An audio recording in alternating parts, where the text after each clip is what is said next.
Hello, today we are discussing about a poem, A Prayer for My Daughter. This poem is written by W.B. Yeats. A Prayer for My Daughter is one of Yeats' most celebrated poems. It was occasioned by sight of his infant girl on a stormy day. He begot his eldest child, a daughter, in January 1919.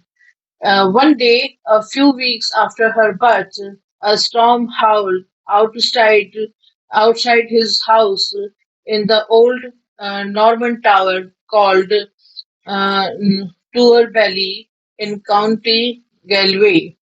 The storm disturbed his mind. He looked at his infant daughter, Annie Butteridge, asleep in her cradle, and prayed for her. Thereafter, he began to compose the poem but left it unfinished. The poem is an elaborated lyric of 80 lines. It has been divided into 10 stanzas of 8 verses, and the poetic thought of poem consists of a solemn prayer for a certain natural gift in his daughter and commentary on the heartlessness of a great beauty.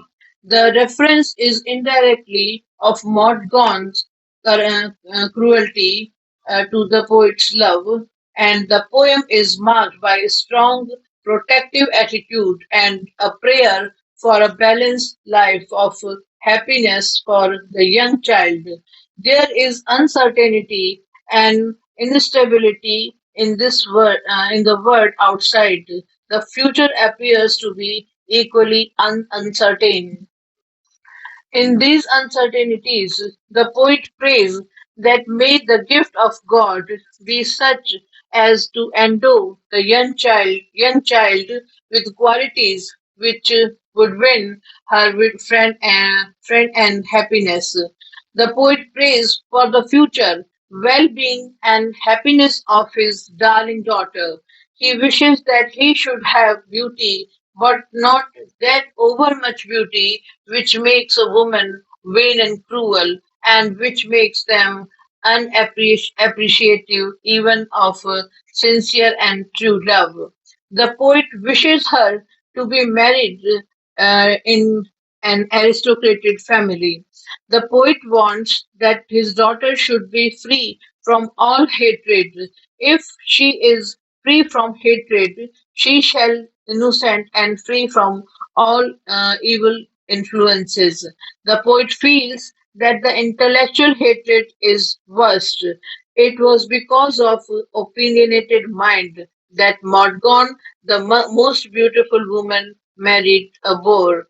The poet wishes that her daughter should remain free from fantasism and of the intellect. The poet wishes that her own will and pleasure should be expressive of the will of heaven. She would then be happy despite of all the storms of misfortune that may strike against her innocent head and hostility of the world. He thinks that his daughter can remain innocent if she is free from hatred and opinionated mind. The innocence self is self-delighting, self-appeasing, and self-affrighting.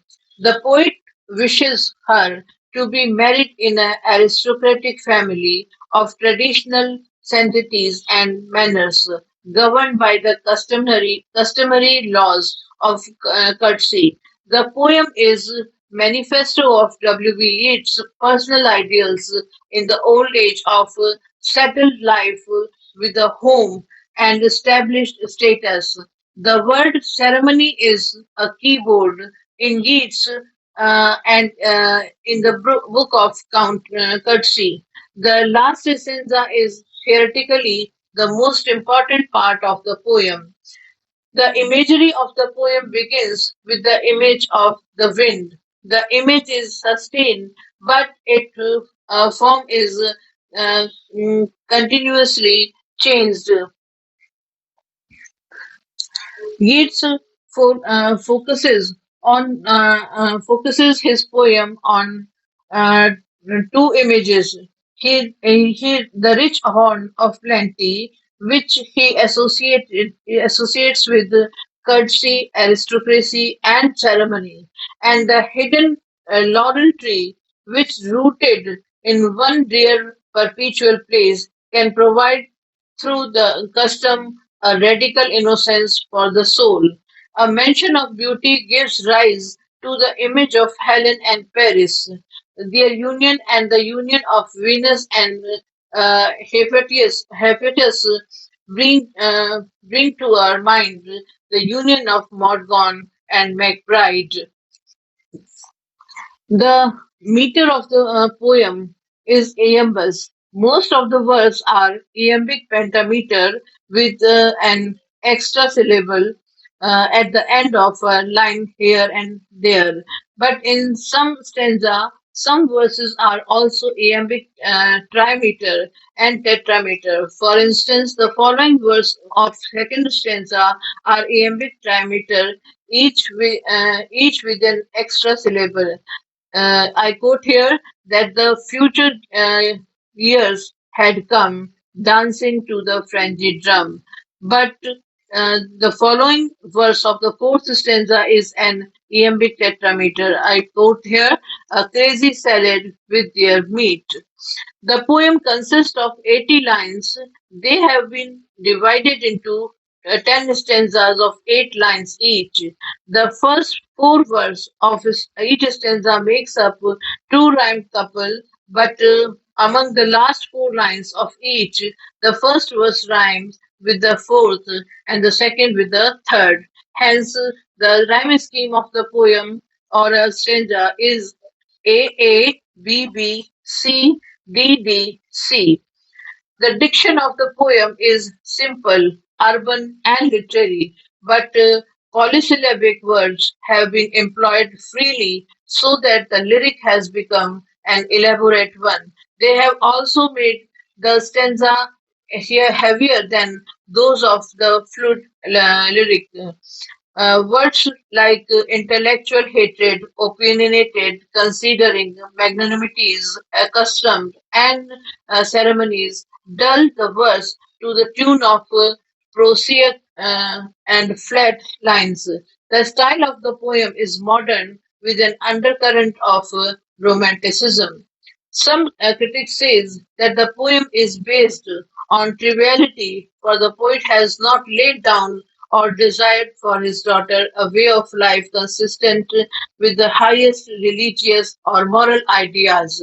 He has not prayed for any Christian virtues for her. Stephen Spendel writes, reverent as he is, he does not convey any religion. Instead, we are offered an aristocratic faith. However, such criticism is not very correct. The poet does desire for his daughter organic innocence of the and freedom from hatred. The ideals which he upholds are practical ideals, and these can be easily translated into practice and state of grace again attained.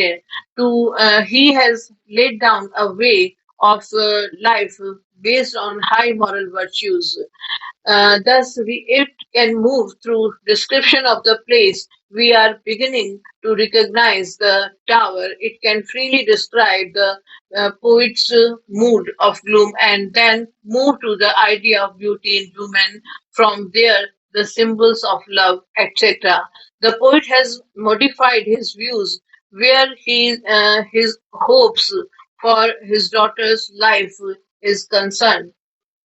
He puts on out of his mind, as R.P. Balakumar says, his magical philosophy and all the struggle and welfare in of the intellectual in order to imagine his daughter living in innocence and beauty custom, and ceremony. Thus, this poem is a very beautiful poem written by a father for her daughter. Thank you.